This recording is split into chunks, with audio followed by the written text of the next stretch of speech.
Hi, this is Jessica DeMoss, and welcome to this episode of Health in 2.00, where Matthew Holtz, in the same sweater he always seems to be wearing, answers all of your burning questions about health and technology.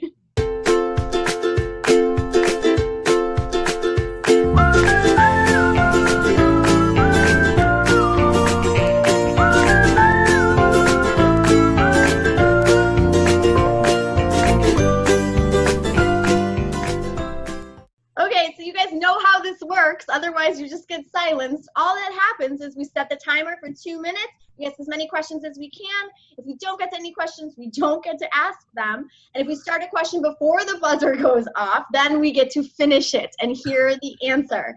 Matthew. You're not bitter about that anyway from last week's not being able to ask anything? I am so bitter. I started a movement called #UnsilenceJessica. I'm registering it with Simpler and Eugene for a coach. It's all over supporting me in this. Start the questions. I'll try to stop laughing. All right, here we go. Ready? All right. Timer is set. We're going to start out with Rock Health, and they're about Q1 being the largest investment in digital health to date. Is this going to change now that Silicon Valley is in the picture and our friends with some real money are coming into the game? No, actually, I think because Silicon Valley's in the picture and those guys are in the game, there's some interest here, right? There's both more late-stage deals. Rock Health and Startup Health still kind of doing their numbers, can't even get close. 1.6 says one, 2.8 says the other.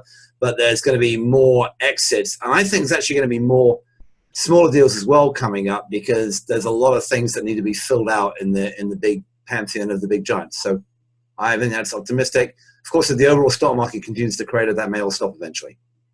The other part of this I wanted to ask about is that a lot of the deals in there were disproportionate for later stage investment in larger companies. Does that mean that it's game over for our little startups that are seeking Series A?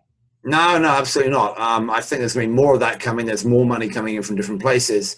But that trend has been happening for 2 to 3 years, and it hasn't. The size of the round is getting bigger. But I'm seeing more and more companies looking for seed stage investment, and more VCs offering sort of medium, 500 to a million to 2 million rounds. So I think it's still fine. We'll have to look at the wider economy. All right, Walmart is back in the news here, acquiring PillPack. Speaking of acquisitions of startups, what's going on? Are they amassing like a supply chain nightmare here? I don't think it's a nightmare. I mean, PillPack is a super little company which has figured out a very interesting way to deliver drugs so that people can take them more easily. And that's going to be one of the massive number of things that a Walmart type will put together, along with all the other stuff we talked about with Humana and the innovation that they have as well as their health plan. So a nice move, big price, maybe, if it happens. Speaking of Humana, United, Optum, Quest, et al. In this alliance around blockchain and moving a provider directly. Thank God I got that question in. Got it in, Jessica. Well done. The alliance around blockchain rules. Yeah. All right, so talk to me about that. Is this exciting news? Apparently this is maybe like the first alliance around blockchain. That's what they're claiming. There's a number of alliances around blockchain. Intel's been pushing some, Amazon's been pushing some as well. So this could be the first specific one for some of those big guys in healthcare, but I know there's a couple of others. My friend Jonathan Hare with EPC Foundation and WebShield is running around putting some other stuff together around sort of privacy networks sitting on blockchain. You've got a lot of activity from bigger companies and smaller companies, and the hashed health folks. There's a ton going on. Our friends at PocketDoc have been pushing this for a long while as well. What's really happening though is people are going to start figuring out the use case. So blockchain is, all the buzz. We're all very excited about it. But the real question is, are United and all those other guys going to pay me back? Bitcoin's gone down like $4,000 since I last got any. So, they got to kick in for that first. Well, let's hope so that you can get another sweater to wear while we interview you. I think that interview sweater should have its own Twitter handle, Matthew Holtz interview sweater. Well, at one point, Farzad Mostashari had his own Twitter handle for his own bow tie. It wasn't. Right? It was actually no. It's super sad. It was the late Jess Jacobs. She didn't tell anyone. She told me and about 3 other people she had that account. But Farzad's bow tie had his own Twitter handle, and sadly that account died with Jess. But it was really very sweet and very funny at the time.